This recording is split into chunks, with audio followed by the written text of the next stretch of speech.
देखिए, मैं ये कहना चाहती हूँ कि ये अभी लोअर कोर्ट का डिसीज़न या उनकी सेइंग्स हो सकती है। और हम सब जानते हैं कि जब ये सारा मामला उठा था तो किस तरीके से सबूतों के साथ उन्होंने छेड़छाड़ करी। 150 मोबाइल जो है उन्होंने ख़त्म करने की कोशिश की, सारा उसका डाटा उड़ा दिया गया। अगर वो सही थे, आज जितने घड़ियाली आंसू वो दिखा रहे हैं, ईमानदारी की, कट्टर ईमानदारी की बातें कर रहे हैं, तो मैं उनसे कुछ प्रश्न पूछना चाहती हूँ। अगर वो सही थे तो क्यों जैसे ही जांच शुरू हुई तो उन्होंने अपनी ये लीकर पॉलिसी को विड्रॉ कर लिया, तुरंत वापस किया? अगर वो सही थे तो ऐसा क्यों किया गया?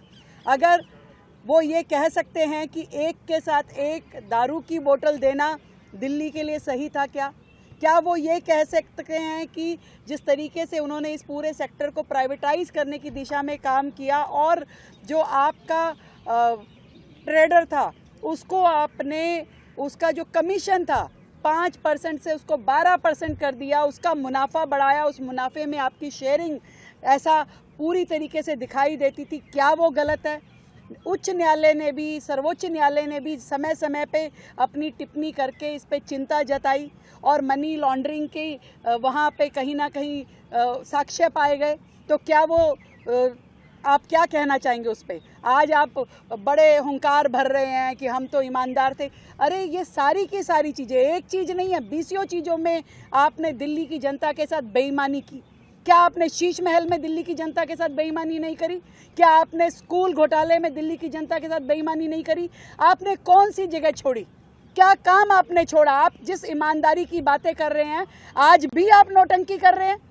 आप वो व्यक्ति हैं जिसको 42 साइज की शर्ट आती है और 44 पहन के दिखाते हैं मैं कितना साधारण व्यक्ति हूँ। चप्पल पहन के आपको शीश महल से बाहर आपको रहने का मन नहीं करता। दिल्ली का शीश महल छोड़ के आप पंजाब के शीश महल में जाके रह रहे हैं। आप प्राइवेट जेट से नीचे बात नहीं करते। आप कह रहे मैं साधारण आदमी हूँ, मैं ईमानदार आदमी हूँ। आपने क्या 11 साल में दिल्ली की जनता का विकास किया?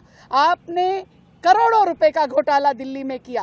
क्लासरूम को आपने, शौचालय को क्लासरूम बोल बोल करके अपने यहाँ पे काउंटिंग। आज भी उनके समय की BCO बिल्डिंग अधूरी पड़ी है जिसमें आपने कॉस्ट इतनी बढ़ा दी, आपने सीधा सीधा कॉन्ट्रैक्टर्स को फायदा पहुंचाया। डबल कॉस्ट के प्रोजेक्ट आज भी पड़े हैं। कितनी सारी आपकी योजनाओं में आज तक रोजाना घोटाले निकलते हैं कि जिसके लिए आपने सैंक्शन 10 करोड़ किया और 150 करोड़ का खर्चा हो गया, जिसके लिए आपने सैंक्शन ही नहीं किया और फिर भी सालों तक आपने उसका अमाउंट बांटते रहे और पता नहीं क्या क्या किया। तो दिल्ली की जनता ने पहले ही न्याय कर दिया था, पहले ही आपको सत्ता से बाहर कर दिया, दिल्ली से बाहर कर दिया। और मैं समझती हूँ कि न्यायालय का भी आदेश जब आएगा तो उसमें जरूर वहाँ पे भी न्याय होगा, दिल्ली की जनता को न्याय मिलेगा और दिल्ली की जनता का जो पैसा आपने गबन किया है उसके लिए भी न्याय मिलेगा।